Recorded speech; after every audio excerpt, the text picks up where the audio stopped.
The unexpected turn. The crisp October air in Birmingham, Alabama, carried the electric energy of political tension as crowds gathered outside the Jefferson County Civic Center. Campaign signs dotted the sidewalks, their red, white, and blue colors catching the amber glow of streetlights as dusk settled over the city. The familiar buzz of an election season filled the streets, but tonight felt different, charged with anticipation that went beyond typical political theater. Sarah Chen adjusted her activist credentials with nervous fingers and checked her phone one final time. At 32, she had built a reputation as one of the most persistent government accountability advocates in Alabama, working for the Birmingham Coalition for Military Families. Her dark hair was pulled back in a professional ponytail, and her brown eyes held the determined intensity that colleagues recognized when she was preparing for what she called accountability moments. "You sure you want to do this so publicly?" asked Marcus Williams, her research partner and closest ally. Marcus was a tall, broad-shouldered veteran with graying temples who had served 2 tours in Afghanistan before becoming an advocate for military families navigating the complex intersection of politics and policy. Sarah tucked a folder of documents under her arm, pages filled with personal stories, statistical data, and carefully documented evidence about military families affected by Senator Tuberville's controversial promotion holds. "Marcus, someone needs to confront him directly about what these holds are doing to real people. Every other forum has been controlled, scripted, sanitized." The crowd outside was sharply divided. Tuberville supporters wore red caps and carried American flags, their enthusiasm evident in animated conversations about conservative values. On the other side, protesters held signs reading, "Support our troops," "End the political games," and "Military families first." The tension was palpable, with metal barriers and significant police presence keeping the groups separated. Dr. Robert Martinez, a political communications professor at UAB, stood near the media entrance, observing with trained academic interest.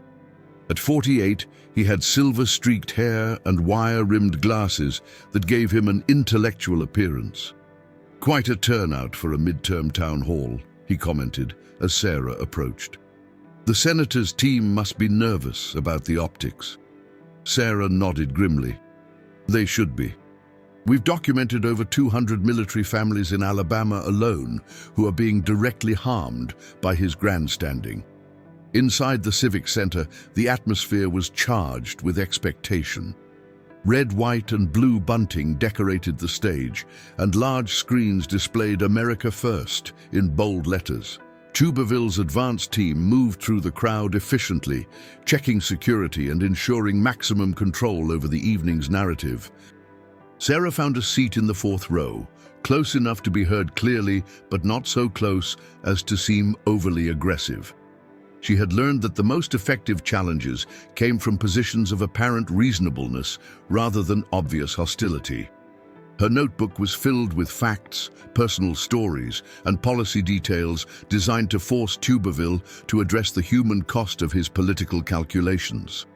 The Civic Center's main hall could accommodate 800 people, and tonight it was nearly full.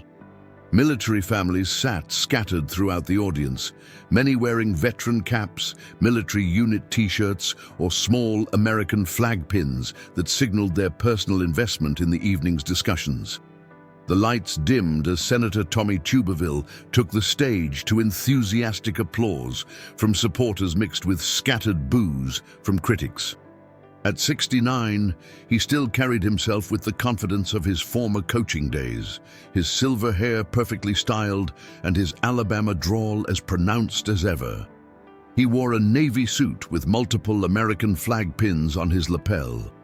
"Thank you, Alabama," Tuberville began, his voice booming through the sound system. "It's great to be back home with the patriots who understand what we're fighting for in Washington." The crowd erupted in cheers from his base. Sarah felt her heart rate increase as she prepared for what she knew would be the most important confrontation of her advocacy career. Tuberville launched into his standard stump speech, hitting familiar themes: border security, conservative values, criticism of the Biden administration, and his ongoing battle against woke policies in the Pentagon. "We're not going to let the radical left use our military as a laboratory for their social experiments," he declared, drawing loud applause. "I don't care how much pressure they put on me, I will not back down from defending the values that make America great." Sarah noticed how skillfully he framed his military promotion holds as principled resistance rather than acknowledging their impact on service members and families. She glanced around the room, noting several people wearing military service pins, their expressions more serious than the enthusiastic campaign supporters. The senator's prepared remarks lasted 25 minutes, covering energy policy, education funding, immigration, and economic development. His staff members, positioned strategically around the room, nodded approvingly at key talking points while monitoring audience reactions. "Now," Tuberville said, loosening his tie in a calculated gesture of accessibility, "I want to hear from you. This is your time to ask questions and tell me how I can continue fighting for Alabama values in Washington." Several hands shot up immediately. Sarah kept hers down, knowing the first questions would be softballs from planted supporters designed to reinforce the senator's talking points. The first question came from an elderly man asking about Social Security, a safe topic that allowed Tuberville to position himself as a defender of seniors. The second was from a local business owner praising his stance on regulations. Sarah waited, watching the room's energy and timing her moment carefully. She knew she would likely only get one chance, and everything depended on how she framed her confrontation. The third questioner asked about infrastructure funding, giving Tuberville another opportunity to showcase his committee work. He answered confidently, citing specific projects and dollar amounts. "Next question," Tuberville said, scanning the room. Sarah raised her hand high, making direct eye contact. After brief hesitation, perhaps recognizing her activist credentials, he pointed in her direction. Sarah stood up, her badge visible, and spoke clearly. "Senator Tuberville, I'm Sarah Chen with the Birmingham Coalition for Military Families. For over 8 months, you've blocked more than 300 military promotions, claiming it's about Pentagon abortion policies." The room immediately grew tense. "But these holds are destroying the lives of real military families right here in Alabama. Officers can't move to new assignments, can't plan their children's education, can't buy homes because they don't know where they'll be stationed." Tuberville's expression shifted, his political smile becoming forced. Sarah could see his staff members shifting uncomfortably. "I have documented stories of dozens of Alabama military families whose lives you've put on hold," Sarah continued, holding up her folder. "Captain James Morrison at Maxwell Air Force Base, his promotion delayed 7 months. His wife quit her nursing job because they couldn't relocate. Their teenage daughter is living with grandparents because they couldn't enroll her in school."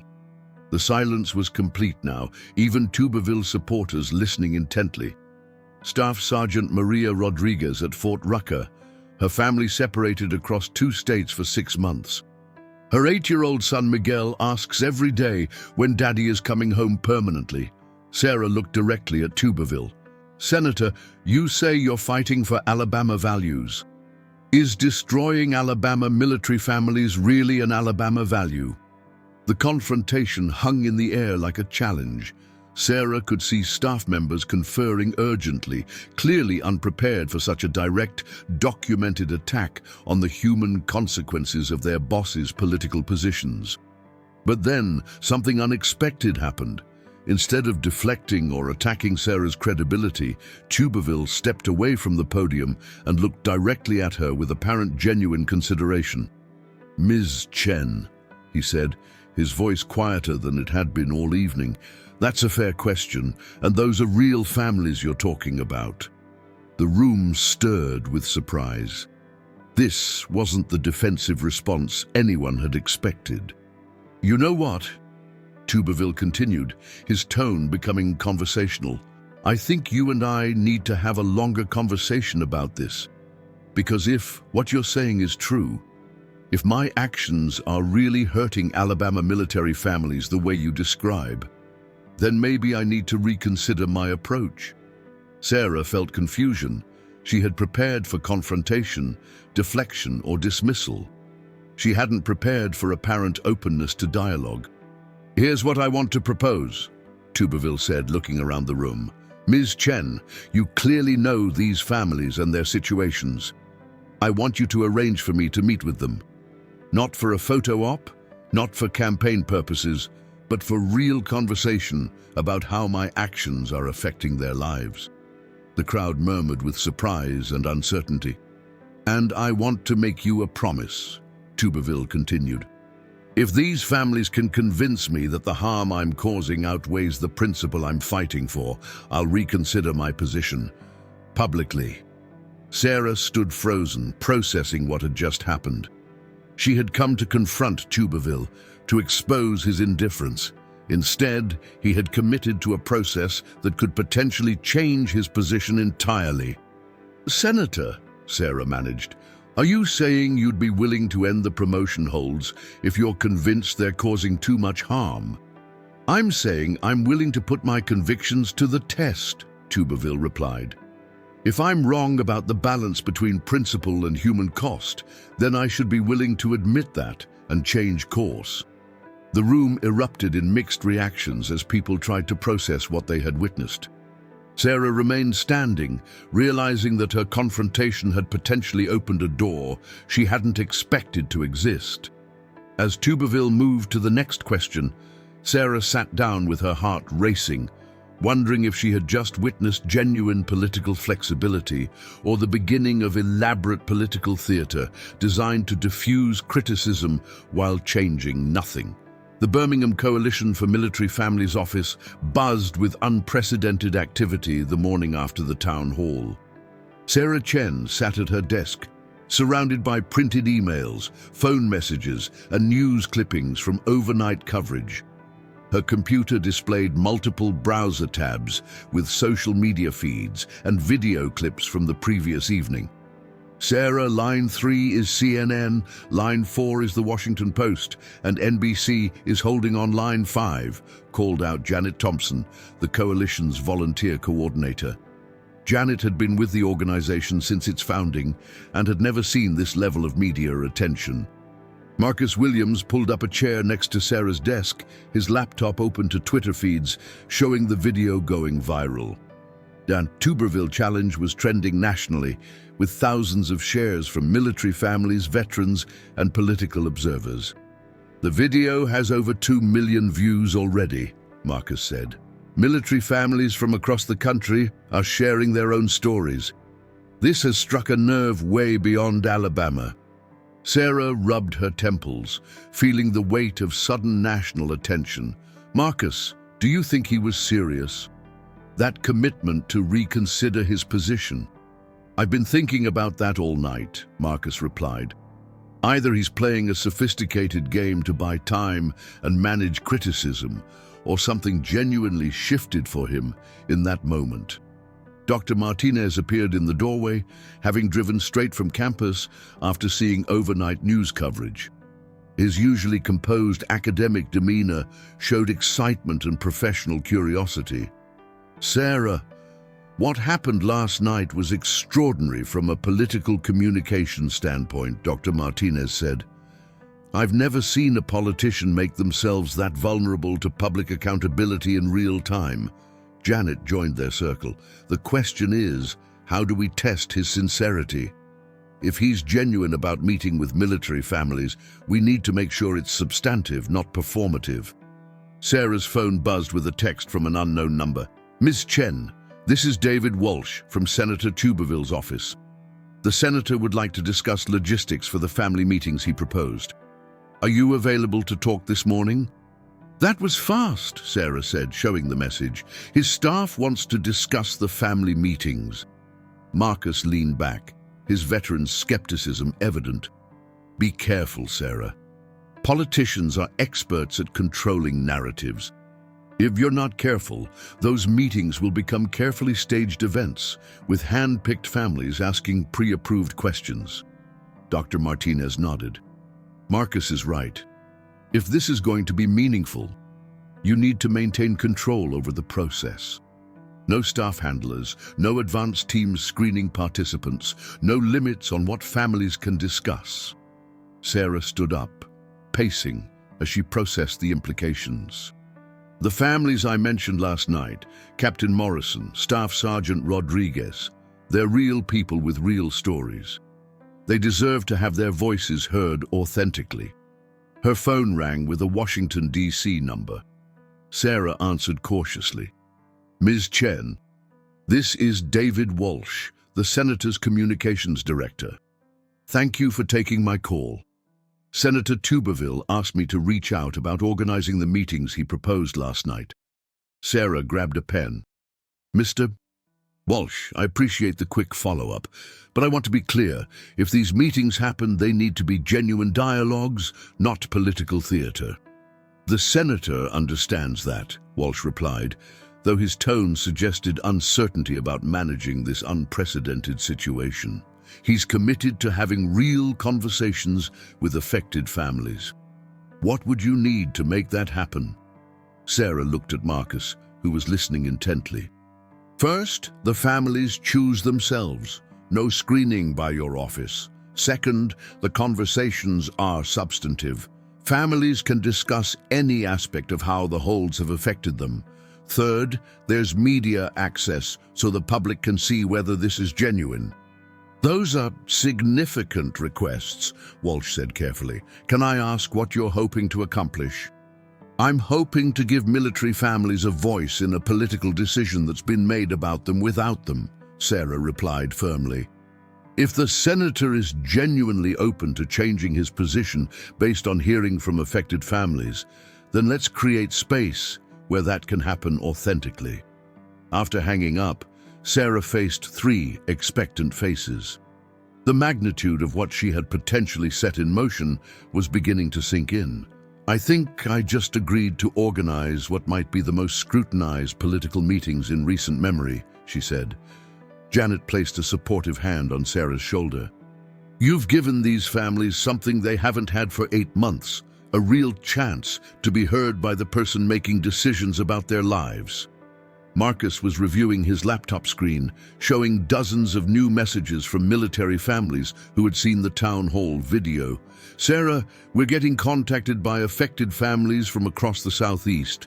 If word gets out that Tuberville might actually listen, we could have hundreds wanting to participate. Dr. Martinez was taking notes, clearly fascinated by the democratic experiment he was witnessing. What's remarkable is that you've essentially created a public accountability mechanism that neither side can fully control. Tuberville can't script the conversations, but you also can't guarantee the outcomes. Sarah's computer chimed with an email. The subject line read, "From a military wife in Georgia." She opened it and read aloud, "Dear Ms. Jen, I watched the video of your exchange with Senator Tuberville last night. My husband's promotion has been on hold for 6 months. We've been living in limbo, unable to plan our future. For the first time since this started, I have hope that someone in power might actually listen to what these policies are doing to military families. Please don't let this opportunity slip away." The office fell quiet as the weight of responsibility settled on everyone present. "Sarah," Janet said, "whatever happens with these meetings, you've already accomplished something important. You've made military families visible in a political fight where they've been treated as abstract concepts." Marcus closed his laptop. "The question now is whether we can organize these families effectively and whether Tuberville will follow through. Both things have to happen for this to mean anything." Dr. Martinez gathered his notes. "Sarah, from an academic perspective, what you're attempting is fascinating. You're testing whether democratic accountability can still function when citizens demand genuine engagement from their representatives. As Dr. Martinez left, Sarah found herself alone with Marcus and Janet, the three core advocates who had been documenting the impact of Tuberville's holds for months. "Marcus, I need you to start reaching out to the families we've been working with. Find out who's willing to participate and what they want to say." "Already on it," Marcus replied. "But Sarah, we need to prepare for the possibility that this is all political theater. What if Tuberville goes through the motions but doesn't actually change?" Sarah considered the question seriously. Then at least these families will have had the chance to look him in the eye and tell him exactly what his political games have cost them. That's more voice than they've had in 8 months. Janet stood up. "I'll start working on logistics, venues, scheduling, media coordination. If we're going to do this, we need to do it right." Over the next 2 hours, Sarah's phone rang constantly with calls from affected military families, national media outlets, and political observers trying to understand what had happened and what might come next. By noon, she had commitments from 12 military families to participate in meetings with Tuberville, including Captain Morrison and Staff Sergeant Rodriguez, whose stories she had shared at the town hall.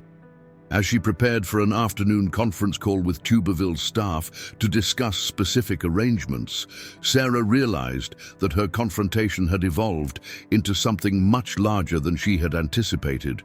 She had challenged a senator to defend his position. Instead, he had challenged her to organize a process that could potentially change federal policy and affect hundreds of military families. The real test would come in the execution, whether Tuberville would engage genuinely with the families' concerns, and whether the families could articulate their experiences in ways that might actually influence a sitting senator's political calculations. Either way, Sarah knew she had moved beyond simple advocacy into democratic experiment, testing whether authentic dialogue between citizens and representatives was still possible in an era of increasingly partisan politics. 3 days after the town hall, the Birmingham Coalition for Military Families had transformed into something resembling a campaign headquarters. Sarah Chen's modest office space now buzzed with activity as phones rang constantly and volunteers coordinated with military families from across the southeast who wanted to participate in what had become a nationally watched experiment in political accountability. Sarah sat at her desk, surrounded by stacks of printed emails, phone messages, and news clippings from unprecedented media coverage. Her computer screen displayed multiple browser tabs with social media feeds, showing the town hall video spreading across platforms, news alerts from political websites, and email threads with military families eager to share their stories. "Sarah, Line 2 is CNN wanting to discuss coverage logistics. Line 3 is the Washington Post asking about your background, and NBC is holding on line 4 about the family selection process," called out Janet Thompson, the coalition's volunteer coordinator who had never experienced anything approaching this level of national attention. Janet was a retired Air Force spouse who had spent 20 years navigating military bureaucracy and understanding the unique challenges that military families faced when politics intersected with their personal lives. Her practical approach to organization had become invaluable as they managed the sudden influx of interest. Marcus Williams had essentially moved into the office, setting up a temporary workspace with his laptop, research files, and multiple phone chargers to handle constant communication with military families, veteran organizations, and advocacy groups following the story. His background as both veteran and experienced advocate made him the natural choice for vetting families who wanted to participate. "The response has been incredible," Marcus said, looking up from his laptop where he was reviewing applications from military families. "We've had contact from over 150 families affected by the promotion holds, including officers from every branch of service and families stationed across the southeast." Dr. Martinez had become a regular presence in the office, having received university permission to conduct real-time research on what he believed would become a landmark case study in democratic participation. His academic credentials and objective perspective provided valuable guidance as they navigated the complex terrain of organizing genuine dialogue between affected citizens and their elected representative. What's remarkable from a political science standpoint, Dr. Martinez observed while reviewing news coverage on his tablet, is that this situation has created incentives for authentic engagement on both sides. Tuberville can't back out without appearing weak, but he also can't control the outcome without undermining credibility. Sarah stood up from her desk, pacing as she processed the magnitude of what they were attempting to organize. The initial confrontation had been difficult enough, but arranging genuine accountability sessions between a sitting senator and dozens of military families was exponentially more complex and consequential. "I keep thinking about his body language when he made that commitment," Sarah said, stopping to look out the window at Birmingham's skyline.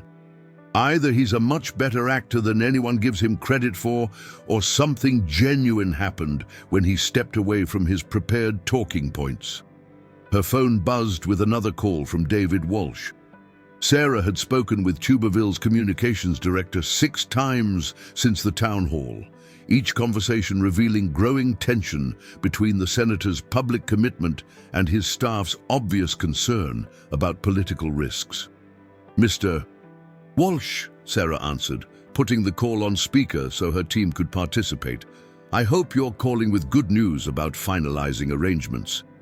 "Ms. Chen, thank you for taking the call," Walsh began, his voice carrying strain from managing an unprecedented political situation while trying to protect his boss from potential damage. "The senator remains committed to meeting with affected military families, but we need to discuss some practical considerations about format and scope."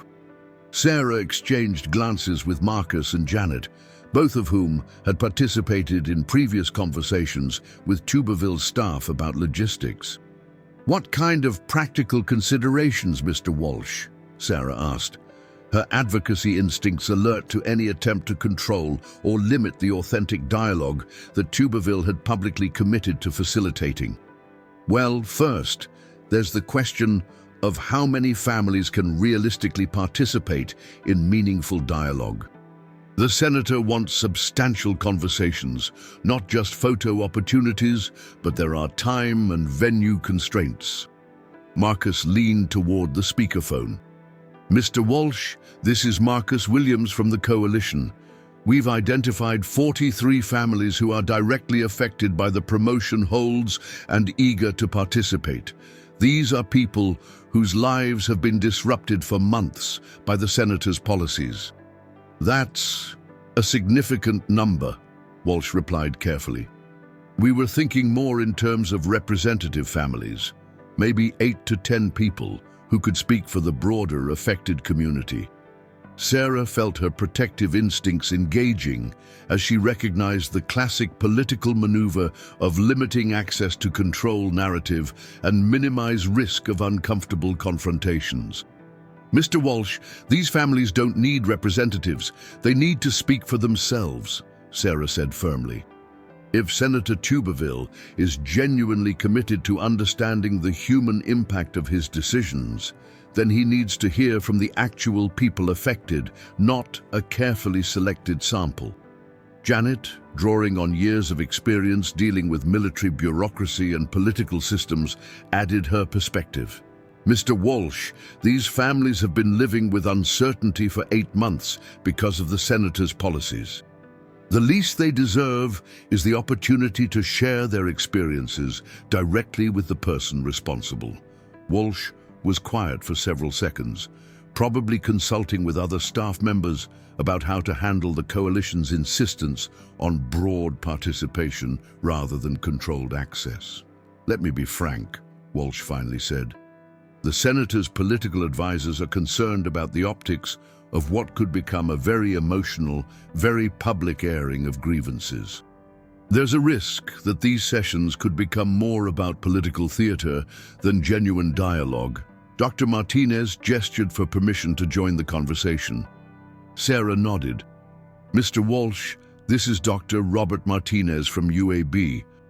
I've been studying this situation from an academic perspective, and I think you're facing a false choice between political management and authentic engagement. The credibility of these sessions depends on their genuineness.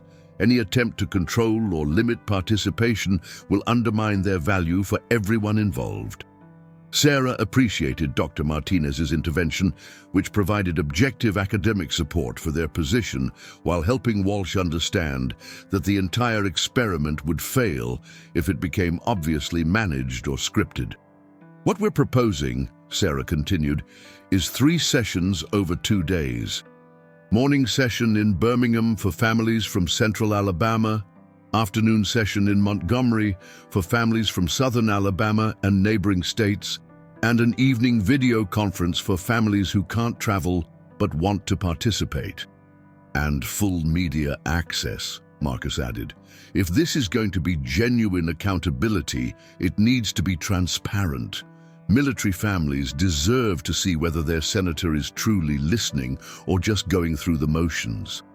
Walsh's extended silence suggested intense internal consultation about whether to accept the coalition's terms or attempt to negotiate more favorable conditions that would give Tuberville's team greater control over the process and potential outcomes.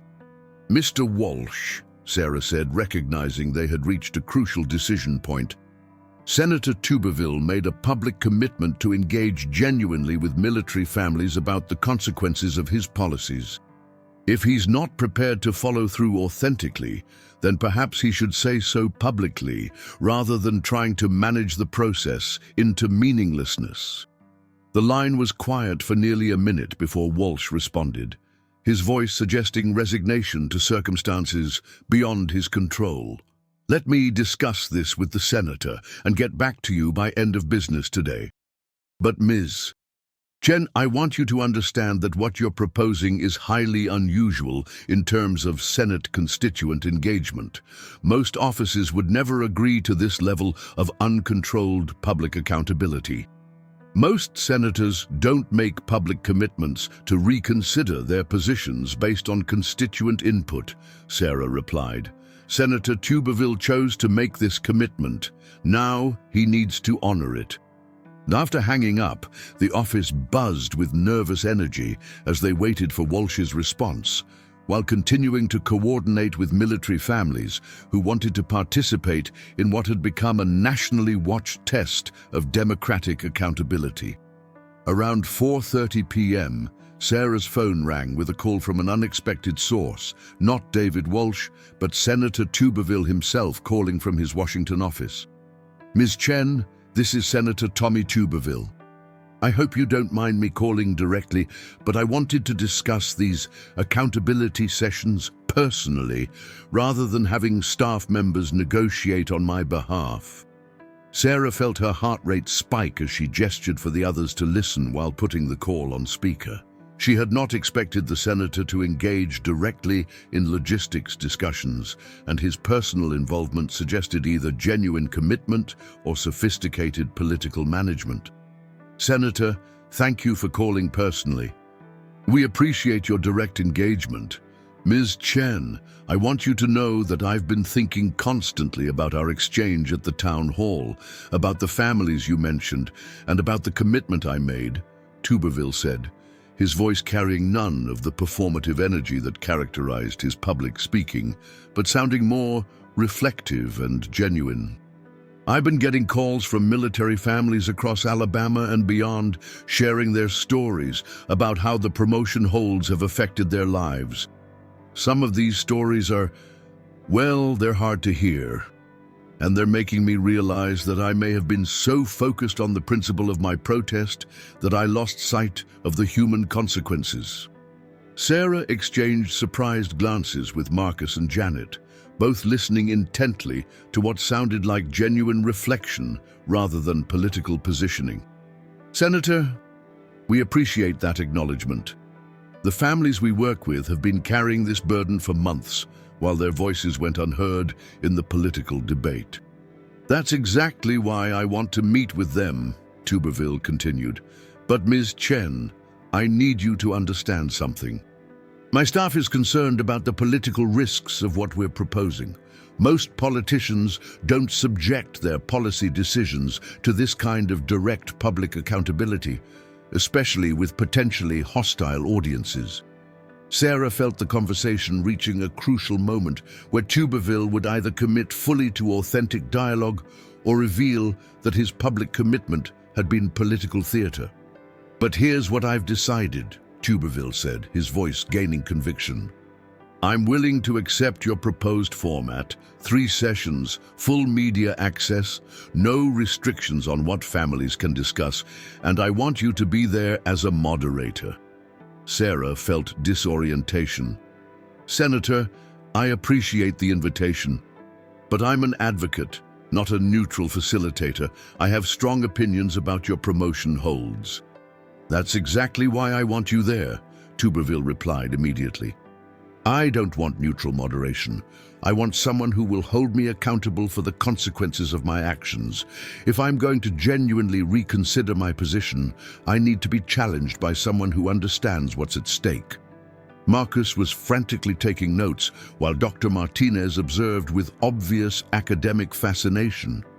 Janet was shaking her head in amazement at the unprecedented nature of what they were witnessing. Senator, Sarah said carefully, if I agree to moderate these sessions, you understand that I'll be asking difficult questions and pushing back on your justifications for policies that have harmed the families we represent. Ms. Chen, that's exactly what I'm counting on. If my position can't withstand that kind of scrutiny from people who understand the human cost, then maybe it's not a position worth maintaining. Dacis, after arranging specific details about timing, venues, and media access, Sarah hung up and found herself facing 3 amazed colleagues and 1 excited academic observer. Did that really just happen? Janet asked. Did a sitting senator just ask his critic to moderate public accountability sessions about his own controversial policies? Marcus was reviewing his notes from the conversation. In 20 years of advocacy work, I've never seen anything remotely like this. Either the senator is executing the most sophisticated political maneuver in recent memory, or he's genuinely prepared to put his convictions to a public test that could force him to completely reverse his position. Dr. Martinez was taking rapid notes. From an academic perspective, this is unprecedented. Politicians simply don't voluntarily subject themselves to this kind of uncontrolled public accountability, especially with hostile moderators who have expertise in the policy area and personal relationships with affected constituencies. Sarah walked to the window overlooking downtown Birmingham, processing the magnitude of what she had agreed to facilitate. In 5 days, she would be moderating conversations between Senator Tommy Tuberville and dozens of military families whose lives had been disrupted by his political decisions, conversations that could potentially change federal policy. I'm either about to participate in the most important example of democratic accountability in recent memory, Sarah said quietly, or I'm about to become the unwitting facilitator of the most elaborate political theater production ever staged to avoid genuine policy change. Marcus joined her at the window. Either way, those military families will finally have a real opportunity to look Senator Tuberville in the eye and tell him exactly how his political decisions have affected their lives. That's more voice in the political process than they've had in 8 months. As they prepared for the meetings that would take place the following week, Sarah realized that her confrontation with Tuberville had evolved into something none of them had anticipated, a genuine test of whether democratic dialogue between citizens and their representatives could still function in an era of deep political polarization. Tuesday morning arrived with unseasonable warmth for November in Birmingham. the autumn sun streaming through large windows of the University of Alabama at Birmingham's community center. Neutral academic ground chosen to honor the serious nature of the conversations while providing media access necessary for public accountability. The building's modern conference facilities had been reconfigured to accommodate what political observers were calling one of the most unprecedented experiments in democratic dialogue in recent American history. Sarah Chen arrived 3 hours before the scheduled start time, her stomach tight with nervous energy that reflected both anticipation and the weight of responsibility for facilitating conversations that could affect federal policy and hundreds of military families. The past week had been an intense blur of media interviews, family coordination, logistics planning, and preparation for what everyone involved recognized would be either a landmark moment of political accountability or a sophisticated exercise in damage control disguised as genuine engagement. Marcus Williams was already coordinating with university security and media representatives, ensuring that the day's events would be professionally managed while maintaining the authentic atmosphere essential for meaningful dialogue. His military background and advocacy experience made him the natural choice for handling the complex logistics of bringing together dozens of military families, national media, academic observers, and a sitting United States senator for conversations that had no real precedent in contemporary politics. "How are you feeling?" Marcus asked, as Sarah reviewed her notes and checked the microphone system. His question carried the weight of their shared recognition that the next 6 hours would determine whether their months of advocacy work had created genuine accountability or simply provided political cover for maintaining harmful policies.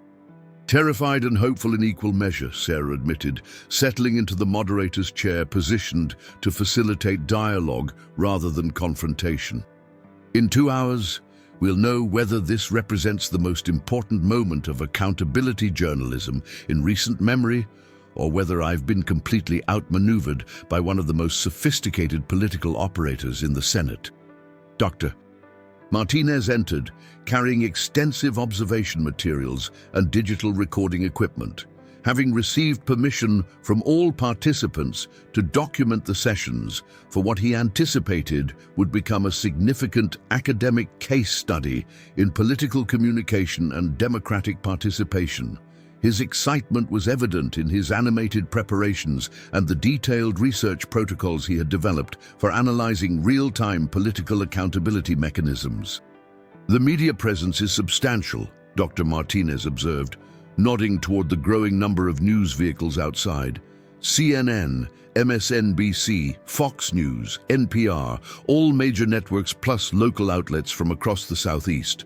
Whatever happens today will be scrutinized nationally and potentially internationally as an example of how democratic accountability can function in polarized political environments. At 9:30 a.m., the military families began arriving, and Sarah was struck by how ordinary they appeared. Americans dealing with extraordinary circumstances with quiet dignity that reflected their commitment to service and their belief in democratic processes, despite months of frustration with political systems that seemed unresponsive to their needs. Captain James Morrison arrived with his wife Beth and their 17-year-old daughter Katie, representing the kind of middle-ranking officer whose career progression had been frozen by policies they had no voice in shaping. Beth Morrison, a registered nurse whose career had been disrupted by uncertainty about family relocations, carried documentation of job opportunities she had been forced to decline and financial costs the family had absorbed. "Ms. Chen," Captain Morrison said as he checked in, "Beth and I have been preparing for this conversation for days. We have specific examples of how the promotion holds have affected not just my career, but our entire family's ability to plan for the future. Our daughter Katie wants to speak about the educational impact. She's had to change schools twice and hasn't been able to participate in extracurricular activities because we don't know where we'll be living. Staff Sergeant Maria Rodriguez arrived with her husband Carlos and their 8-year-old son Miguel, who clutched a small American flag and wore his most serious expression as he tried to understand why his family had been separated and why Daddy couldn't come home permanently. Their story represented the particular challenges faced by enlisted families who had fewer resources to absorb the financial and emotional costs of prolonged uncertainty. At exactly 10 a.m., Senator Tommy Tuberville arrived with minimal entourage, just David Walsh and one security officer, a dramatically reduced staff presence that reflected either genuine commitment to authentic dialogue or carefully calculated optics designed to project humility and accessibility. He wore a simple navy suit without his typical American flag pins, and his demeanor seemed more reflective and serious than the confident political performance that characterized his campaign events. Sarah stood at a small lectern positioned to facilitate conversation rather than formal presentation. Ladies and gentlemen, thank you for being here today to participate in what represents an experiment in democratic accountability. A sitting United States Senator subjecting his policy decisions to direct scrutiny from the citizens most affected by those choices. She gestured toward Tuberville, who sat in a circle with the military families rather than on a separate platform. Senator Tuberville has committed publicly that these conversations may influence his position on the military promotion holds that have affected over 300 officers and their families. Let's begin with Captain Morrison. Captain Morrison stood up, his military bearing evident in his posture and measured delivery, but his voice carrying months of accumulated frustration, representing dozens of families in similar circumstances. He wore his dress uniform not as intimidation, but as a reminder of his service commitment and the professional standards his family had maintained despite prolonged uncertainty. Senator Tuberville, 8 months ago, you made a unilateral decision that has turned my family's life completely upside down, Morrison began, his voice steady but charged with emotion. We couldn't move to our new assignment at Fort Carson. My wife couldn't accept a permanent nursing position because we didn't know if we'd be relocating. Our daughter has been living with my parents for 3 months because we couldn't provide the stability necessary for her education. Tuberville listened without interrupting, his expression serious and focused in a way that suggested genuine attention rather than political patience designed to run out the clock before offering prepared responses. I need you to understand what that uncertainty means for a military family, Morrison continued, his voice gaining strength as he articulated experiences that had been largely invisible in political discussions. I've served this country for 14 years. I've been deployed to Iraq and Afghanistan, missing birthdays, anniversaries, and school events because the mission required it. My family has made every sacrifice the military has asked of us, and we've done it proudly because we believe in serving something larger than ourselves. The room was completely silent as Morrison's words carried the weight of genuine service and sacrifice, creating space for authentic dialogue that transcended typical political theater. But this situation isn't about service or mission or national security, Morrison continued. This is about my family being collateral damage in your personal protest against Pentagon policies that you disagree with. You've turned our lives into weapons in your political fight, and we had no voice in that decision.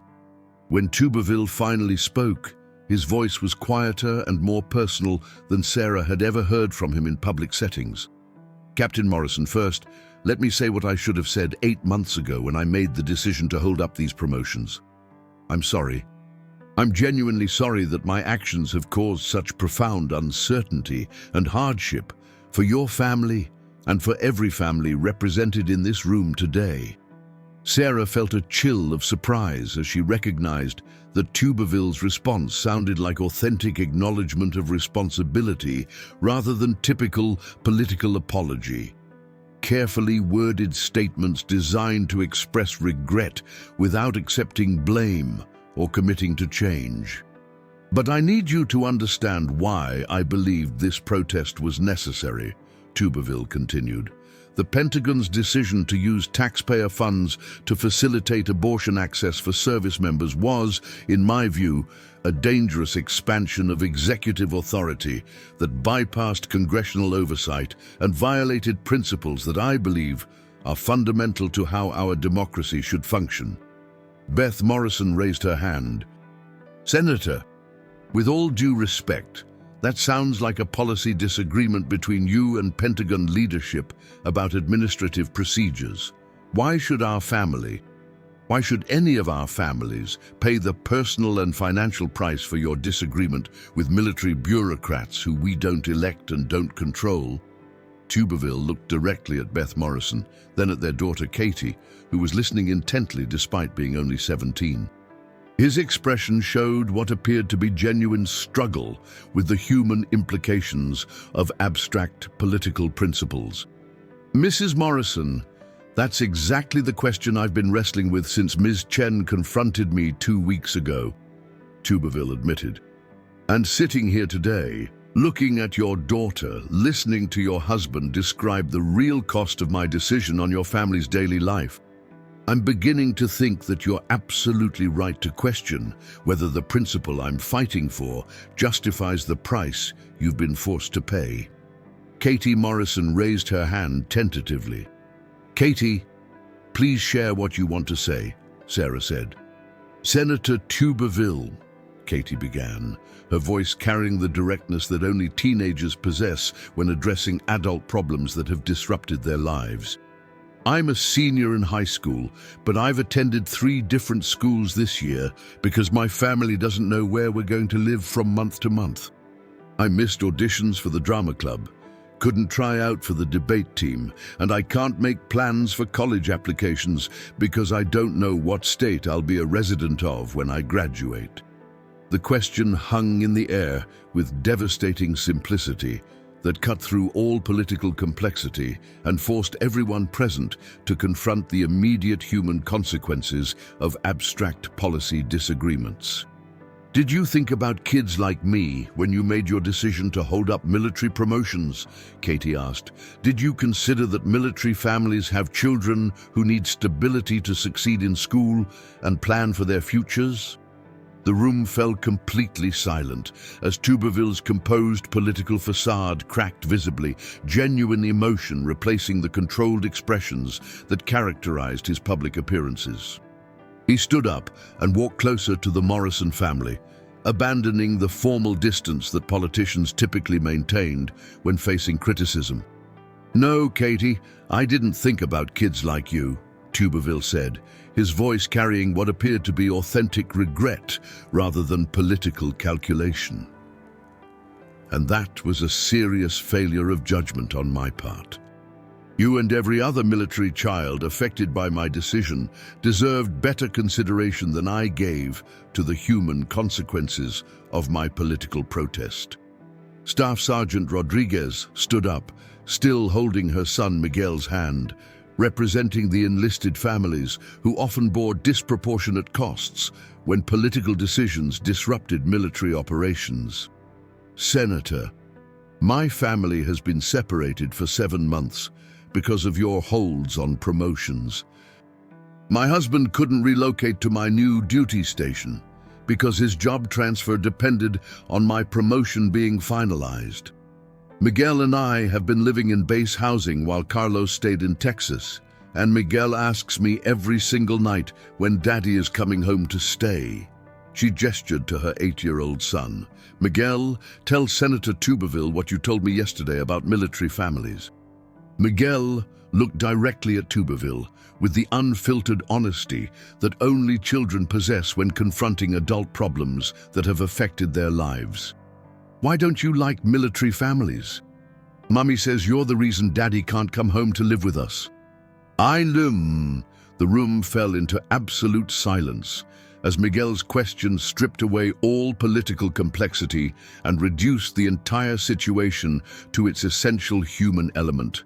A child asking a powerful adult why policy decisions had separated his family.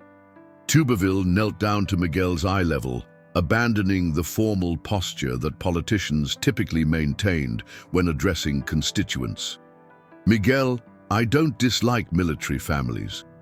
I made a mistake that has kept your daddy away from you, and I'm very sorry that my decision has hurt your family." Sarah stepped forward to ask what she knew would be the crucial question.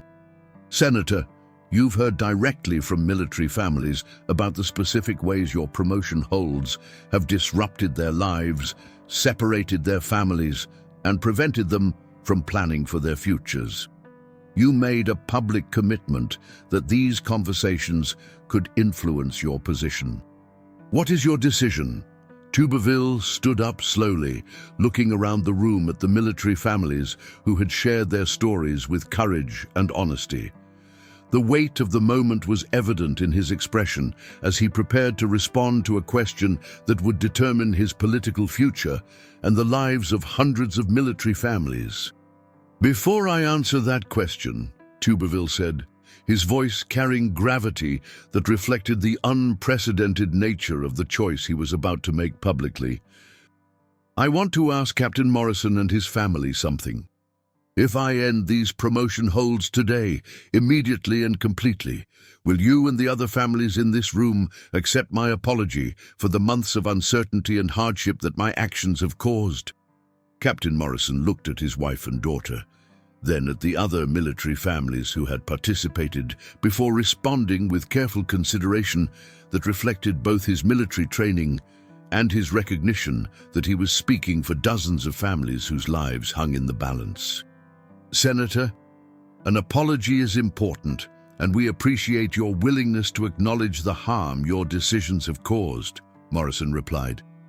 "But what would mean more to all of us is a commitment that you'll consider the human consequences before taking similar actions in the future, and that you'll work to ensure military families have a voice in political decisions that affect our lives."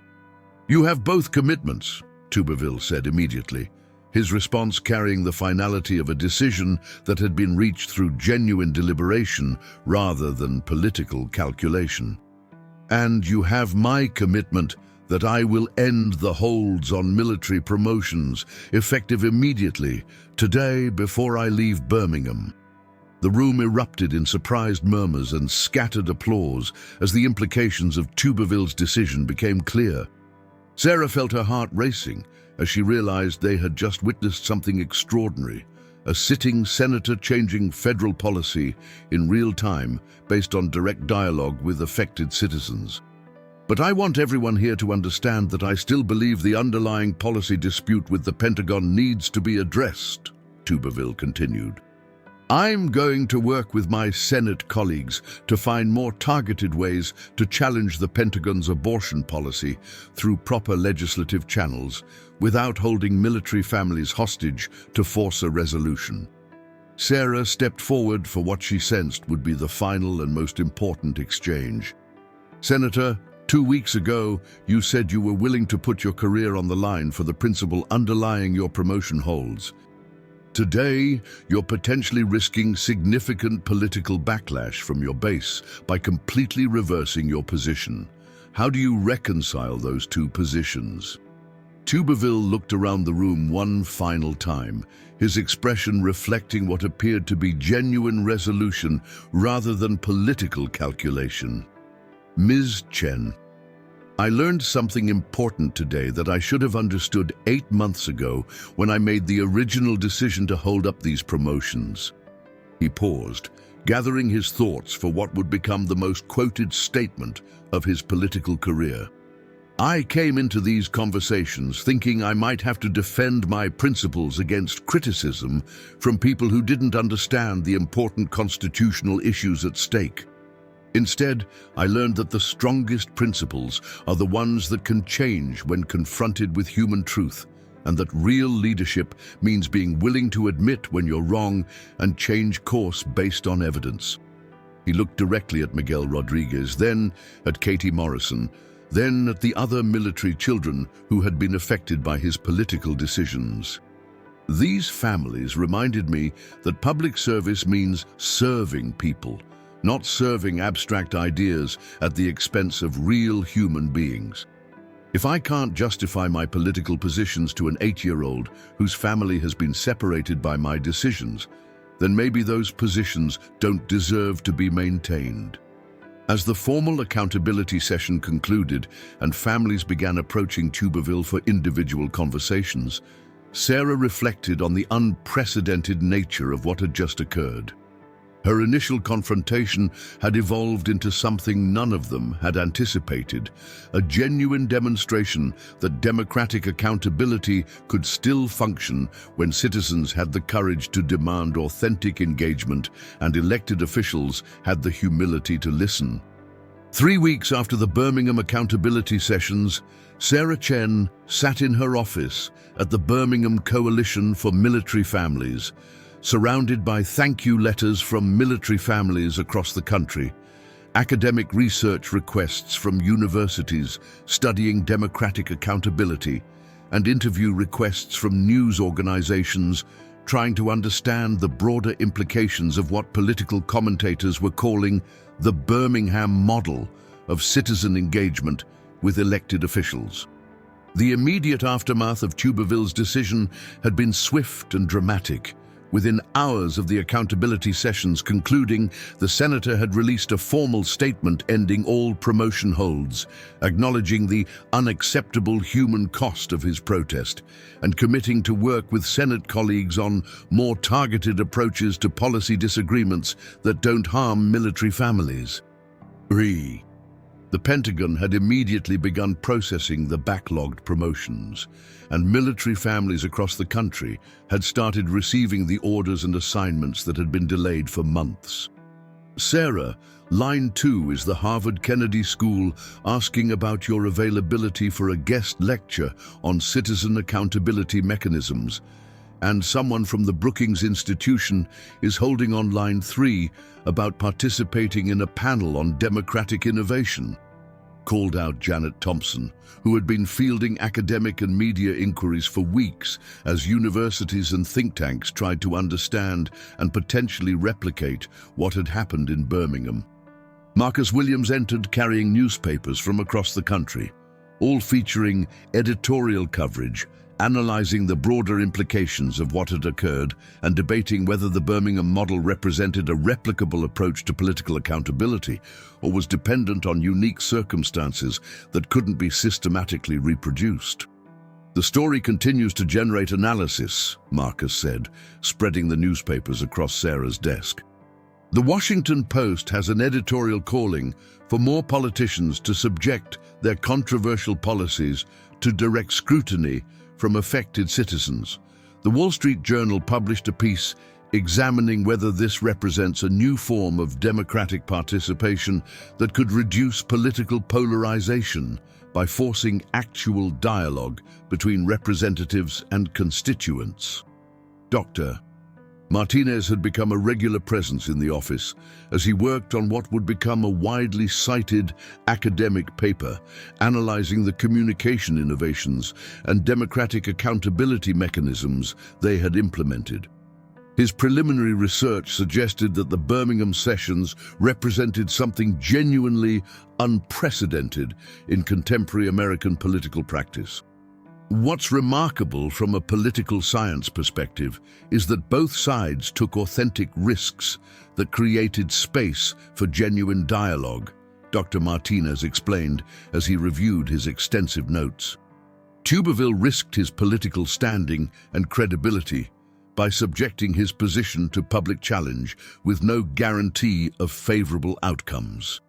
The military families risked their privacy, potentially their careers, and certainly their emotional well-being by speaking truth to power in such a public forum.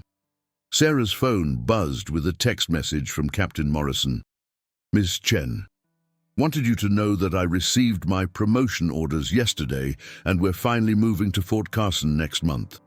Katie is excited about finishing high school in Colorado Springs, and Beth has accepted a nursing position at the base hospital. Thank you for giving us our voices back and creating a space where they actually mattered. Similar messages had been arriving daily from military families across the country whose lives were returning to normal after months of uncertainty and disruption. The personal stories of resolution and restored stability provided concrete evidence that the accountability sessions had produced meaningful change rather than simply political theater. It's gratifying to see these families getting their lives back, Sarah said, reading Morrison's message aloud.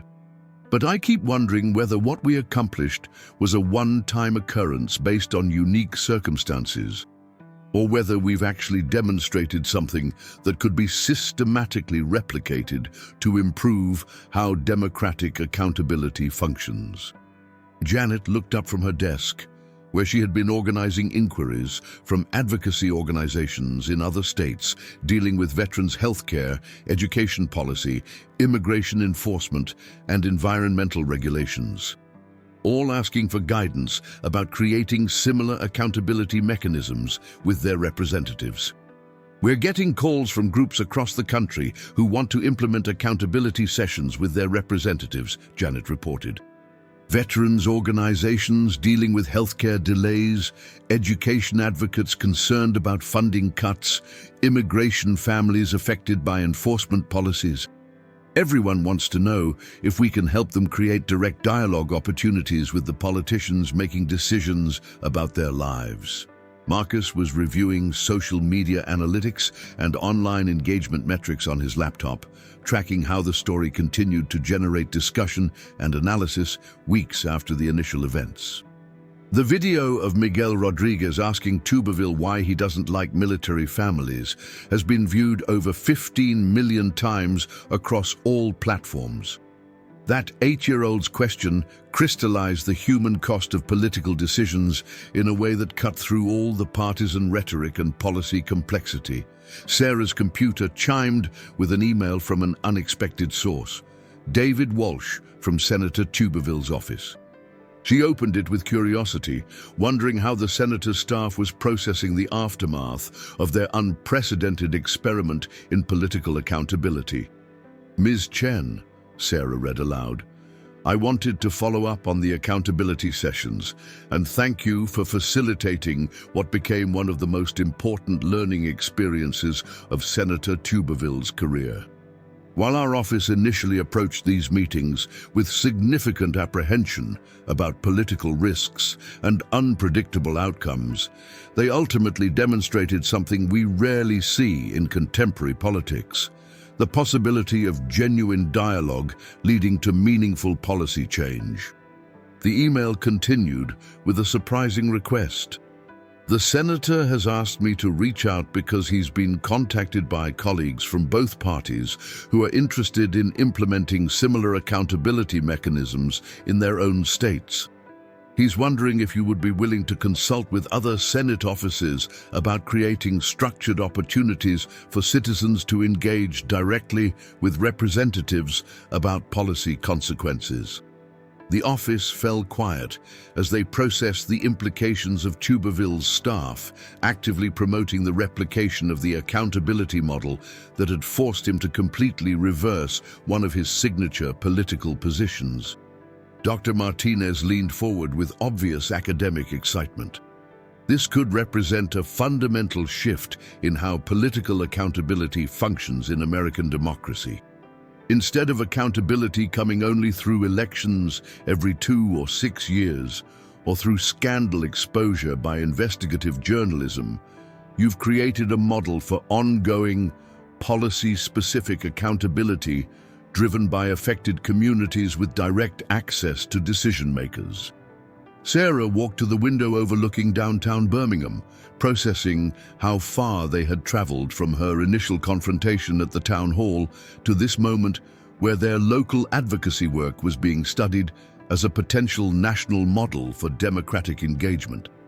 I keep thinking about that moment when Tuberville stepped out of his prepared political persona and actually listened to what Katie Morrison was saying about her disrupted education, Sarah reflected.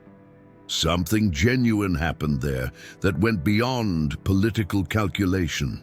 Marcus joined her at the window.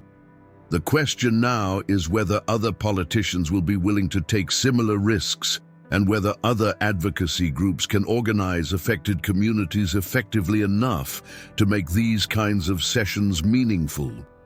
Indeed, as they prepared for what had become a constant stream of speaking requests, consultation meetings, and media interviews about the Birmingham model, Sarah realized that her single confrontational question had become something much larger, a demonstration that democratic accountability could still function when real people demanded real answers from their representatives, and when those representatives had the courage to genuinely listen to voices they had previously ignored. The hundreds of military families whose lives had been directly improved by the promotion, holds being lifted, were proof that democratic institutions could still respond to human needs when citizens organized effectively and demanded authentic engagement from their elected officials. The end.